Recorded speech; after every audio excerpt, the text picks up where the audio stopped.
Hello friends, स्वागत है आपका आपके अपने YouTube channel the knowledge train में। आज हम इतिहास के पहले चैप्टर की चर्चा करेंगे, जिसमें हम पाषाण काल और सैंधव सभ्यता एवं संस्कृति की बात करेंगे। इसमें मैंने बहुत ही महत्वपूर्ण तथ्यों को लिखा हुआ है और आप आशा करते हैं कि इससे बाहर अब कुछ नहीं आने वाला है, क्योंकि इसमें कुछ बचा नहीं है, सारा कुछ मैंने ऐड कर दिया है। आइए मैं इसको समझाना शुरू करता हूँ। तो पहले इतिहास का सामान्य परिचय जान लेते हैं। इसको 3 भागों में विभाजित किया गया है। पहला है प्रागैतिहासिक काल, दूसरा आद्य ऐतिहासिक काल और तीसरा ऐतिहासिक काल। तो जो प्रागैतिहासिक काल है, इसमें लिखित साक्ष्यों का अभाव है, मतलब कुछ भी लिखा हुआ नहीं मिलता है, केवल पुरातात्विक साक्ष्य उपलब्ध हैं। जैसे जो खुदाई से चीज़ें निकली हैं, खाली वही साक्ष्य उपलब्ध हैं, लिखा हुआ कुछ नहीं है। इसका उदाहरण है पाषाणकालीन सभ्यता। ठीक है। दूसरा है आद्य ऐतिहासिक काल, जिसमें लिखित साक्ष्य उपलब्ध हैं लेकिन उनको हम पढ़ नहीं पाए हैं। ठीक है, लिखा हुआ मिला हुआ है साक्ष्य, लेकिन हम पढ़ नहीं पाए हैं। दूसरा है पुरातात्विक साक्ष्य, जो कुछ खुदाई में मिला है। ठीक है, इसका उदाहरण है सिंधु घाटी सभ्यता। तीसरा है ऐतिहासिक काल, जिसमें लिखित साक्ष्यों की प्रचुरता है, जिसको हमने पढ़ भी लिया है। ठीक है, और पुरातात्विक साक्ष्य भी उपलब्ध हैं। ये दोनों है। तो ऐतिहासिक काल हमारा सबसे बाद का है। ठीक है, जिससे जो सिंधु घाटी सभ्यता से शुरू होता है, जब लिखा हुआ मिला, हमने उसको पहचाना भी, पढ़ा भी। ठीक है, अगला है कि पूरा पाषाण काल। ये पाषाण काल के जो उसके कितनी वैरायटी में है, उसमें पहला है पूरा पाषाण काल, जिसको हम पैलियोलिथिक एज भी कहते हैं।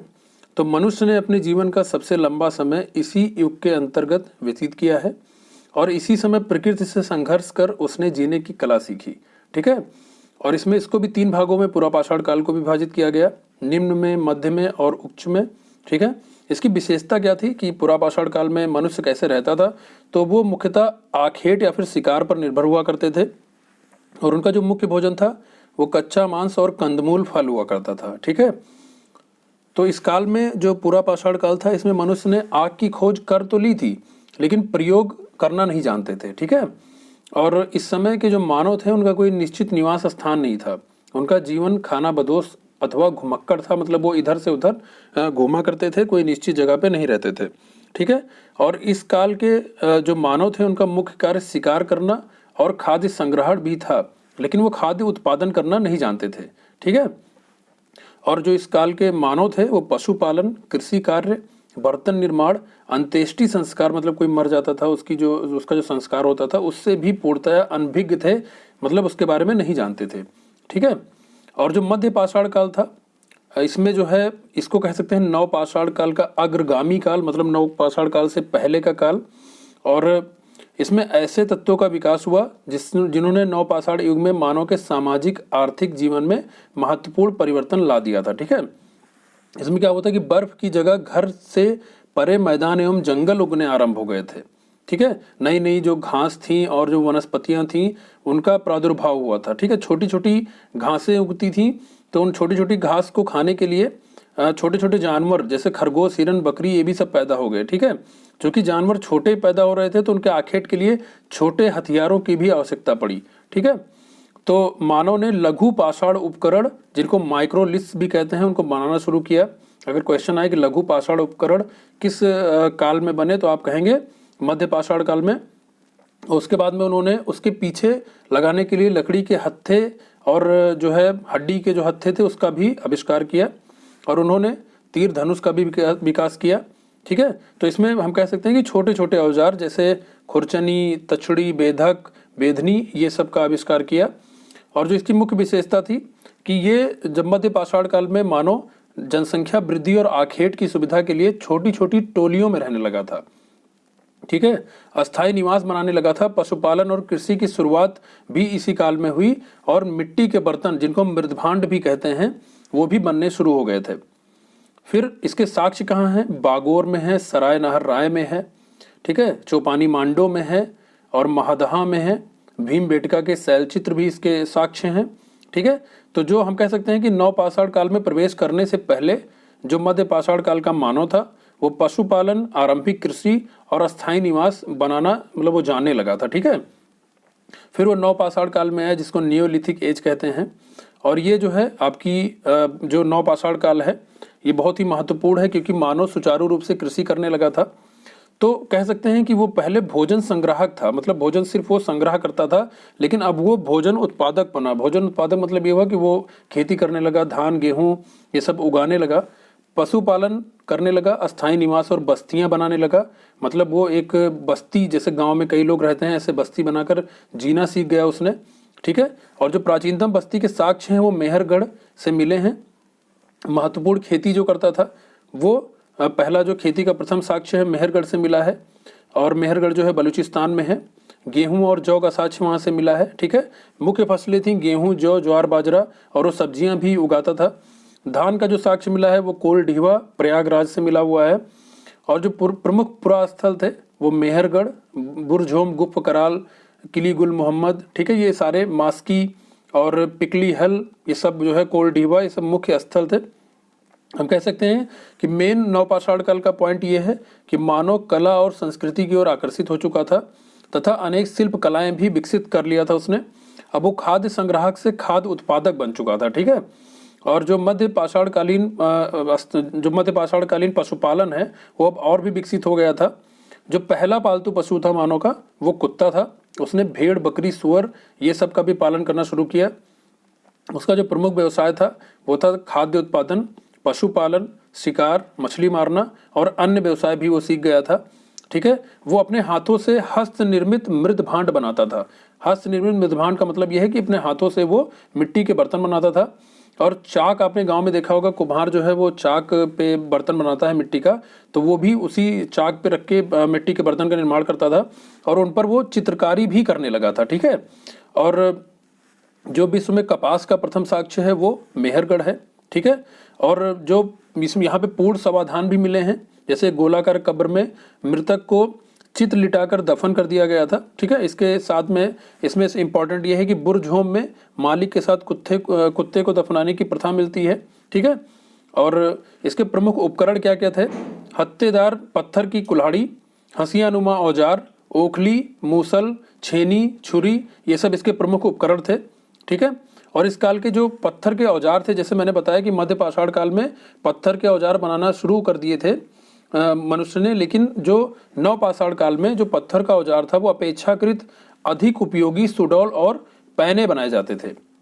ठीक है, इन्हें पॉलिश करके चमकदार भी बनाया गया। इसमें हत्थे की भी व्यवस्था होती थी, और यहाँ पर ये औजार जो होते थे वो क्वार्टजाइट पत्थर को छोड़कर शेष सभी पत्थरों के बनाए जाते थे। ठीक है, और अगर इसका निष्कर्ष देखा जाए तो पूरा पाषाण कालीन मानव जो था वो असभ्य था और बर्बरतापूर्ण जीवन जीता था, लेकिन जब वो मध्य पाषाण काल में आया तो उसने इससे आगे, मतलब वो बढ़ चुका था, और नव पाषाण काल तक आते आते वो सभ्यता के दरवाजे पर खड़ा था। ठीक है, तो सभ्यता की उत्पत्ति का प्रारंभिक काल अगर कहा जाएगा तो आप कहेंगे नव पाषाण काल था। ठीक है, जिसने मानव के जीवन के लक्ष्य को बदल दिया। पहले मानव क्या हुआ करता था? खाद्य संग्राहक हुआ करता था, खाली शिकार करके और अन्य तरीकों से वो खाद्य का संग्रह करता था। लेकिन अब वो खेती करने लगा था, इसलिए वो खाद्य उत्पादक बन गया था, पशुपालन भी करने लगा था। ठीक है, तो अब इसके हम कुछ स्मरणीय तथ्य की बात करेंगे, महत्वपूर्ण पॉइंट्स की बात करेंगे जिनसे एग्जाम में ढेर सारे भर भर के क्वेश्चन आते हैं। ठीक है, आइए उसको शुरू करते हैं। इसको एक भी पॉइंट मिस मत करिएगा।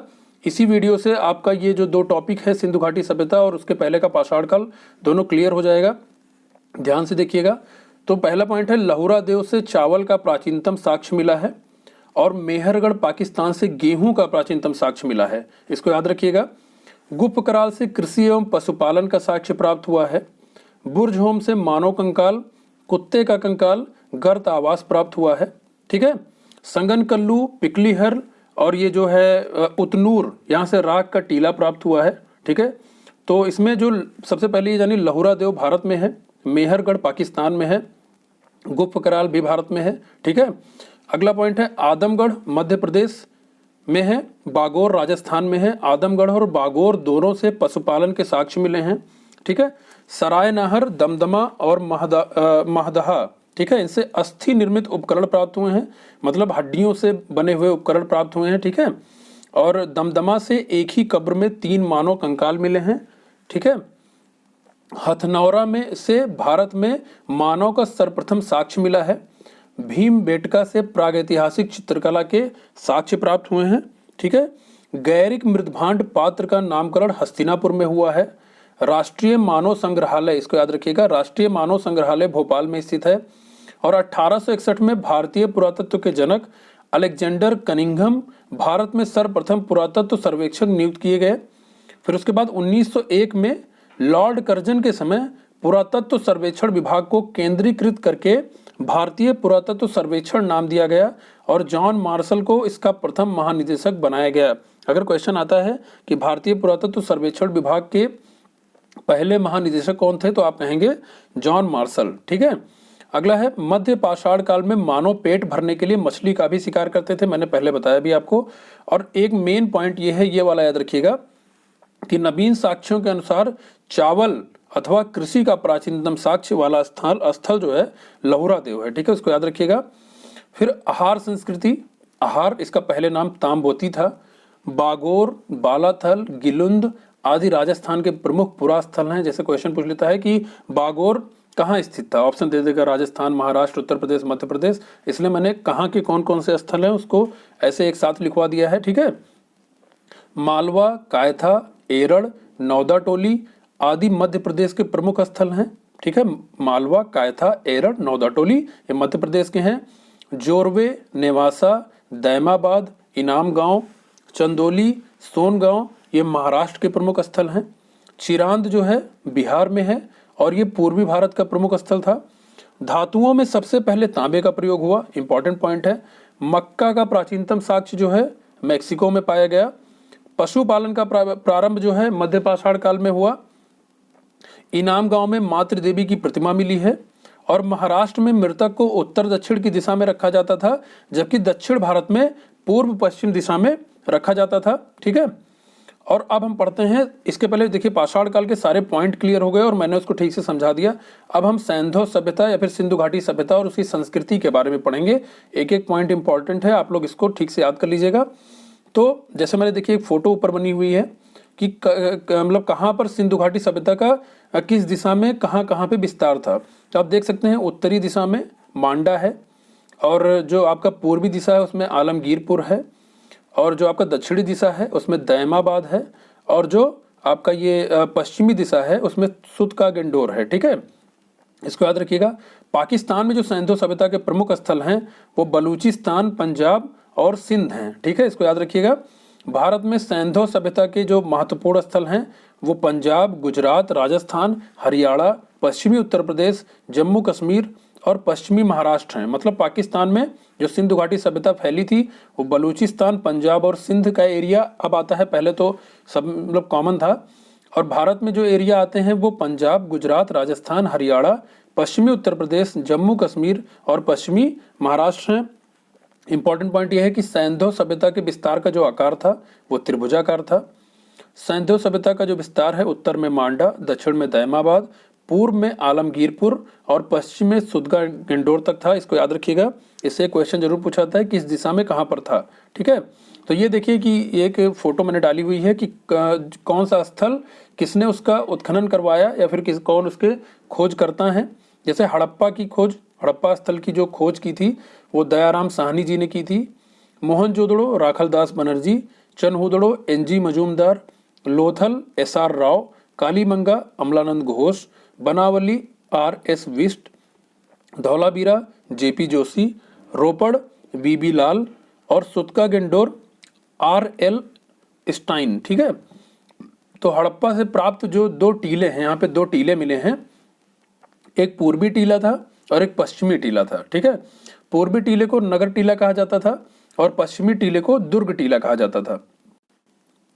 और हड़प्पा के सामान्य आवास क्षेत्र के दक्षिण में एक ऐसा कब्रिस्तान स्थित है जिसे समाधि R37 नाम दिया गया है। ठीक है, इंपॉर्टेंट पॉइंट है ये।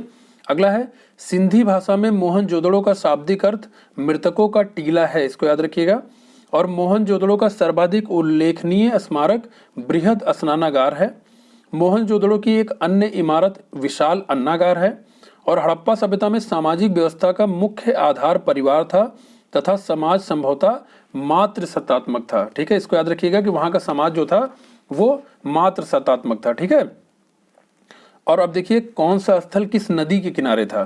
तो हड़प्पा आपका रावी नदी के किनारे, ठीक है, मोहनजोदड़ो सिंधु नदी के किनारे, कालीबंगा घग्गर नदी के किनारे, लोथल भोगवा नदी के किनारे, रोपड़ सतलज नदी के किनारे, मांडा चेनाब नदी के किनारे, दैमाबाद प्रवरा नदी के किनारे, आलमगीरपुर हिंडन नदी के किनारे, सुतगा गेंडोर दास्त या फिर दास्क नदी के किनारे, और भगवानपुरा सरस्वती नदी के किनारे स्थित था। ठीक है, कहाँ कहाँ से क्या क्या माल आता था, ठीक है, ये बहुत इंपॉर्टेंट पॉइंट है। जैसे अभी भी हम लोग देखेंगे कि कहाँ पे कौन चीज़ पाई जाती है, तो हम देखेंगे कि जो नाम इसमें दिए हुए हैं उसका पहले से और अभी तक वो संबंध है। जैसे तांबा खेतड़ी राजस्थान एवं बलूचिस्तान में पाया जाता था, तांबा आज भी राजस्थान में पाया जाता है। ठीक है, लाजवर्द जो है वो अफगानिस्तान के बदख्शां जगह पे पाया जाता था। फिरोजा और टिन का जो है ईरान में पाया जाता था। चांदी राजस्थान की जावर एवं अजमेर खानों से पाई जाती थी। अफगानिस्तान और ईरान में भी पाई जाती थी। ठीक है, यहाँ से इन सब धातुओं की प्राप्ति होती थी। सीसा जो है अफगानिस्तान और अजमेर में पाया जाता था। शिलाजीत हिमालय में पाया जाता था। गोमेद गुजरात में पाया जाता था। ये सारी चीज़ें अभी भी इन सब जगहों पे मिलती हैं। ठीक है, और चनहूदड़ों में मन का निर्माण होता था। ठीक है, लिपस्टिक खिलौनों का साक्ष्य मिला है चनहूदड़ों में। तो चनहूदड़ों में क्या क्या मिला है? मन का, लिपस्टिक, खिलौना, और चनहूदड़ों में ही सौंदर्य प्रसाधन की सामग्री के अवशेष मिले हैं। जैसे अभी आप पहली लाइन में लिपस्टिक लिखा हुआ है। ठीक है, तथा एक ईंट पर बिल्ली का पीछा करते हुए कुत्ते के पंजों के निशान मिले हैं। तो चनहूदड़ों में मन का मिला है, लिपस्टिक मिला है, खिलौना मिला है, सौंदर्य प्रसाधन की सामग्री मिली है, और एक ईंट पर बिल्ली का पीछा करते हुए कुत्ते के पंजों के निशान मिले हैं। ठीक है, और आग में पकी मिट्टी को टेरा कोटा कहा जाता था। ठीक है, टेरा कोटा अभी गोरखपुर इसके लिए फेमस है, इसको याद रखिएगा। यूपी का गोरखपुर टेरा कोटा के लिए फेमस है। अगला है मछली पकड़ना तथा शिकार करना हड़प्पा सभ्यता के निवासियों का दैनिक क्रियाकलाप था। ठीक है, इनका डेली का जो काम था वो मछली पकड़ना और शिकार करना था। मोहनजोदड़ो से प्राप्त एक मुहर पर पशुपति शिव की मूर्ति उत्कीर्ण है, जिसके दाएं ओर चीता और हाथी है तथा बाएं ओर गैंडा और भैंसा बना हुआ है। इसको याद रखिएगा। ठीक है, बहुत डीप जाएगा तो ये क्वेश्चन पूछ सकता है। कोबड़ वाला बैल और श्रृंग युक्त पशु पवित्र पशु थे। ठीक है, इसके ये हड़प्पा सभ्यता के पवित्र पशु क्या थे? कोबड़ वाला बैल और श्रृंग युक्त पशु पवित्र पशु थे। अग्निकुंड का जो साक्ष्य है वो कालीबंगा से मिला है। ठीक है, कालीबंगा राजस्थान में है, याद रखिएगा। कपास को यूनानी लोग सिंडान कहते थे। हल का प्रयोग करके जुताई किया जाता था। ठीक है, और मोहनजोदड़ो से घोड़े के दांत, पुजारी या फिर योगी बोल सकते हैं। ठीक है, आपसे पूछ लेगा योगी की प्रतिमा कहाँ मिली है, योगी की मूर्ति या फिर पुजारी की मूर्ति। ठीक है, तो मोहनजोदड़ो से घोड़े के दांत, पुजारी की मूर्ति मिली है। लोथल से हाथी दांत का पैमाना मिला है। गोदी बाड़ा मतलब इसको डॉक यार्ड भी कहते हैं, आप कह सकते हैं कि जो हमारे बंदरगाह टाइप का। ठीक है, गोदी बाड़ा मिला है। फारस की मुहरें मिली हैं। घोड़े की लघु मृड मूर्ति मिली है और 3 युगल समाधि मिली है। तो लोथल से हाथी दांत का पैमाना, गोदी बाड़ा, फारस की मुहरें, घोड़े की छोटी मिट्टी की मूर्ति और 3 युगल समाधि मिली है। ठीक है, कालीबंगा से मेसोपोटामिया की बेलनाकार मुहरें प्राप्त हुई हैं जो सेल खड़ी की बनी थी। कालीबंगा से ही जुते हुए खेत, भूकंप का साक्ष्य, मृत भांड के टुकड़े और ईंटें आदि मिली हैं। आप लोग को अगर कभी टाइम मिले तो कुशीनगर जाइएगा, वहाँ पे एक संग्रहालय रखा हुआ है। ठीक है, बना हुआ है, सॉरी, बौद्ध संग्रहालय बना हुआ है। आप वहाँ जाइएगा तो आपको ये टेरा कोटा, मृत भांड और इन सबके छोटे छोटे टुकड़े वहाँ पे संग्रहालय में रखे हुए हैं। आप लोग जरूर देखिएगा और आपको समझ में आएगा कि यही जो बर्तन अभी हम लोग मिट्टी के देखते हैं, इन्हीं के कई तरीके से लाल कलर के, काले कलर के ऐसे बनाए जाते थे। ठीक है, पहले पका के मिट्टी को, तो वो सारी चीज़ें वहाँ पे रखी हुई हैं और आप देखिएगा उसमें लिखा भी है कितने ईसा पूर्व और कैसे क्या है। ठीक है, धौलावीरा से आयताकार नगर मिला है जो 3 भागों में विभक्त था। यहाँ उन्नत जल प्रबंधन व्यवस्था थी। सुरकोटदा से घोड़े की हड्डियां मिली हैं। बनावली से मुहरें व बटखरे तथा हल की आकृति के खिलौने मिले हैं। रोपड़ से मनुष्य के साथ पालतू कुत्ते के दफनाए जाने का साक्ष्य मिला है।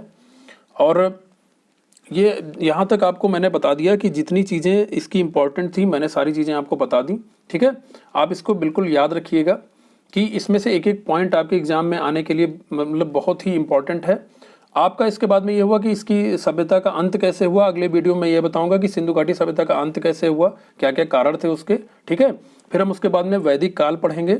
इसका वीडियो का एक एक पॉइंट आप नोट कर लीजिएगा, 3-4 बार देखेंगे सारी चीज़ें याद हो जाएंगी। ठीक है, हर एग्जाम में या तो प्राचीन भारत से ज़्यादा क्वेश्चन आता है या तो आधुनिक भारत से ज़्यादा क्वेश्चन आता है। ठीक है, अभी जो पेपर्स आपके हुए हैं, चाहे पेट का हुआ हो, चाहे उसके बाद किसी पीसीएस का या आरओ का जो भी हुआ है, जहाँ से ज़्यादा क्वेश्चन उठाए जा रहे हैं, वो अब एक कल्चर ही चला आ रहा है, ट्रेंड्स में, मतलब ट्रेंड में है कि जो है आपका पहले प्राचीन भारत और फिर उसके बाद में आधुनिक भारत और उसके बाद में भारतीय राष्ट्रीय आंदोलन, अब इनसे ज़्यादा क्वेश्चन आ रहे हैं। तो हम लोग जल्दी जल्दी प्राचीन भारत कवर करेंगे, फिर उसके बाद में हम ये मुगल काल वाला जो मध्यकालीन भारत है, फिर आधुनिक भारत, फिर भारतीय राष्ट्रीय आंदोलन कवर करेंगे। लेक्चर आपका ऐसे ही चलता रहेगा। ठीक है, तब तक के लिए आप लोग पढ़ते रहिए। Best of luck, thank you.